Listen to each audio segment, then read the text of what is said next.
ನಿನ್ನೆ ಉಪ್ಪಿನಂಗಡಿಗೆ ಬಂದಂಥ ಛಲವಾದಿ ನಾರಾಯಣ ಸ್ವಾಮಿ ಅವರು ನೀವು ಅನುದಾನ ತಂದಿಲ್ಲ, ಸುಳ್ಳು ಹೇಳ್ತಾ ಇದ್ದೀರಿ, ನಿಮ್ಮ ಸುಳ್ಳನ್ನು ಬಟ್ಟೆ ಬಿಚ್ಚುತ್ತೇನೆ ಅಂತ ಹೇಳಿದ್ದಾರೆ. ಇದಕ್ಕೆ ನಿಮ್ಮದು ರಿಯಾಕ್ಷನ್ ಏನು?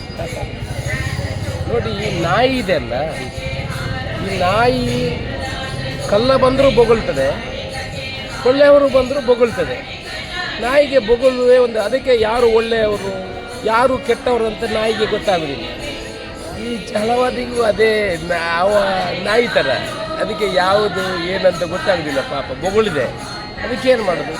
ಅದಕ್ಕೆ ನಾವೇನು ಕಲ್ಲು ಬಿಸಾಕಲಿಕ್ಕೆ ಹೋಗಲಿಕ್ಕಿಲ್ಲ, ಪ್ರಾಣಿಯಲ್ಲಿ ಅದಕ್ಕೇನು ಕಲ್ಲು ಬಿಸಾಕಿ ಹೋಗ್ಬೋದು. ಮತ್ತು ಒಬ್ಬ ನರ್ಸನ್ನ ಥರ ನಮ್ಮಲ್ಲಿ ಮೊದಲೇ ಪುಂಗಿ ಹಿಡ್ಕೊಂಡು ಬರ್ತಾಯಿದ್ರಲ್ಲ, ಆ ನರ್ಸನ್ನ ಅಂತ ಅವ್ರಿಗೆ ಸ್ವಲ್ಪ ಬುದ್ಧಿ ಇದೆ. ಪಾಪ ಇವನಿಗೆ ಅದು ಬುದ್ಧಿಯೂ ಇಲ್ಲ.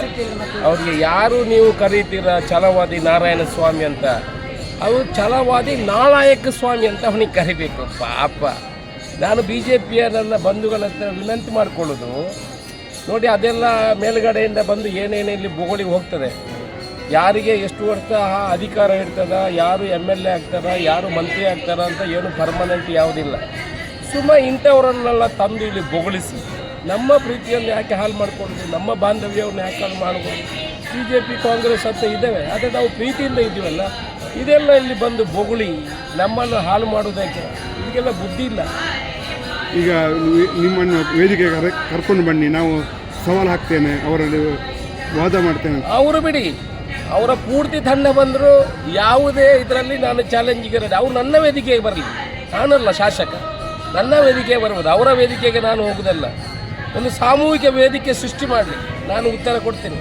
ಅವರು ಕೂಡಿದರೆ ಅಲ್ಲಿ ಬಂದು ಸಾಮೂಹಿಕ ವೇದಿಕೆಯಲ್ಲಿ ನನ್ನನ್ನು ಕರೆಯಲಿ, ಉತ್ತರ ಕೊಡ್ತೀನಿ. ಅವರ ವೇದಿಕೆಗೆ ನಾನು ಹೋಗ್ಲಿಕ್ಕಲ್ಲ, ಸಾಮೂಹಿಕ ವೇದಿಕೆಗೆ ಬರಲಿ, ಅವರು ಜನರ ವೇದಿಕೆಗೆ ಬರಲಿ, ಜನರ ವೇದಿಕೆಯಲ್ಲಿ ಉತ್ತರ ಕೊಡುವಂಥ ಕೆಲಸ ಮಾಡಲಿ. ನಿಮ್ಮನ್ನು ಬಯಸ್ಲಿಕ್ಕೆ ಕರೆದಂತೆ ಅದು ನನಗೆ ಗೊತ್ತಿಲ್ಲ. ನನ್ನನ್ನು ಬಯಸಲಿಕ್ಕೆ ಕರೆದಿದ್ದಾರಾ ಅಲ್ಲ, ಯಾಕೆ ಕರೆದಿದ್ದಾರೆ ಅಂತ ಗೊತ್ತಿಲ್ಲ. ನಾವು ಬಯಸ್ಕೊಳ್ಳೋದ್ರಲ್ಲಿ, ಅವರಿಗೆ ವಾಪಸ್ ಹೇಳೋದ್ರಲ್ಲಿ ನಾವು ಯಾರ ಹತ್ರನೂ ಹೋಗೋದಿಲ್ಲ. ನಮ್ಮ ತಂಟೆಗೆ ಬಂದರೆ ಮಾತ್ರ ನಾವು ಉತ್ತರ ಕೊಡ್ತೇವೆ ಹೊರತು ನಾವು ಬೇರೆಯವರ ತಂಟೆಗೆ ಹೋಗೋದಿಲ್ಲ. ನಮ್ಮ ಒಂದೇ ಒಂದು ಉದ್ದೇಶ ಪುತ್ತೂರಿನ ಅಭಿವೃದ್ಧಿ ಆಗಬೇಕು. ಆ ನಿಟ್ಟಿನಲ್ಲಿ ನಾವು ಕೆಲಸ ಮಾಡ್ತೇವೆ. ಜನ ಅದನ್ನು ಸ್ವೀಕಾರ ಮಾಡ್ತಾರೆ ಅಂತ ನನಗೆ ಗೊತ್ತಿಲ್ಲ. ನಾಡಿದ್ದು ದೇವಸ್ಥಾನದಲ್ಲಿ ಆಗುವ ಶಿಲಾನ್ಯಾಸ ಕಾರ್ಯಕ್ರಮಗಳ ಬಗ್ಗೆ, ಶಿಲಾನ್ಯಾಸ ಕಾರ್ಯಕ್ರಮಕ್ಕೆ ಈಗ ಎಲ್ಲ ತಯಾರಿಗಳನ್ನು ಮಾಡಿಕೊಂಡಿದ್ದೀವಿ. ಸುಮಾರು 60 ಕೋಟಿ ರೂಪಾಯಿಯಲ್ಲಿ ಬೇರೆ ಬೇರೆ ವ್ಯವಸ್ಥೆಗಳ ಸಾಧಕ ಬಾಧಕಗಳು, ಅದರಲ್ಲಿ 1,000 ಜನ ಸೇರಿ ಆಗಿರುವಂಥ ಒಂದು ಹಾಲಿಗೆ ಯಾವ ರೀತಿ ಮಾಡಬೇಕು, ಅಲ್ಲೇ ಸಪರೇಟ್ ಕಿಚನ್ ಮಾಡುವಂಥದ್ದು, ಮತ್ತು ಫೌಂಡೇಶನ್ ಮ್ಯೂಸಿಕ್ ಫೌಂಟೇನನ್ನು ಎಲ್ಲಿ ಮಾಡಬೇಕು, ಕೆರೆಯಲ್ಲಿ ಮಾಡಬೇಕಾ ಅಲ್ಲಿ ಬೇರೆ ಕಡೆ ಮಾಡಬೇಕಾ, ಇದ್ರ ಬಗ್ಗೆ ಎಲ್ಲ ಚರ್ಚೆಯನ್ನು ಮಾಡ್ತಾಯಿದ್ದೀವಿ. ಒಂದೇ ದಿವಸ ಒಂದು ಸಲ ಜೀರ್ಣೋದ್ಧಾರದ ಕೆಲಸವು ಆರಂಭವಾದರೆ ನಿರಂತರ ಕೆಲಸಗಳು ಮಾಡುವಂಥ ಕೆಲಸವನ್ನು ಮಾಡ್ತೇವೆ.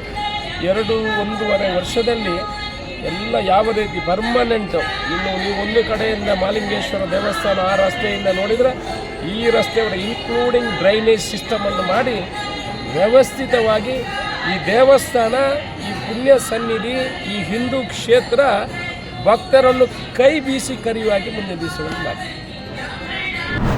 ದಾವಣಗೆರೆ ನಗರ ಪಾಲಿಕೆ ಮುಂಭಾಗದಲ್ಲಿ ಆ ಹೋರಾಟ ಇತಿಹಾಸದಲ್ಲೇ ಒಂದು ರೀತಿ ಮರೆಯುವುದಿಲ್ಲ.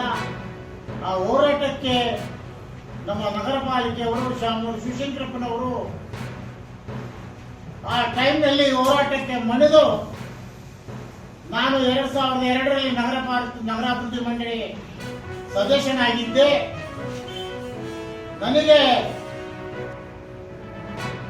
ಇದಕ್ಕೂ ಹಾಕಲಿಲ್ಲ, ನಾನು ರುದ್ರ ಭೂಮಿಗೆ ಹಾಕಿದ್ವಿ. ಅದು ಎಲ್ಲ ಜನಾಂಗದವರು ಇವತ್ತಿನ ಸೇವೆ ಮಾಡ್ತಾ ಇದ್ದಾರೆ ನಗರಾಭಿವೃದ್ಧಿ ಮಂಡಳಿ.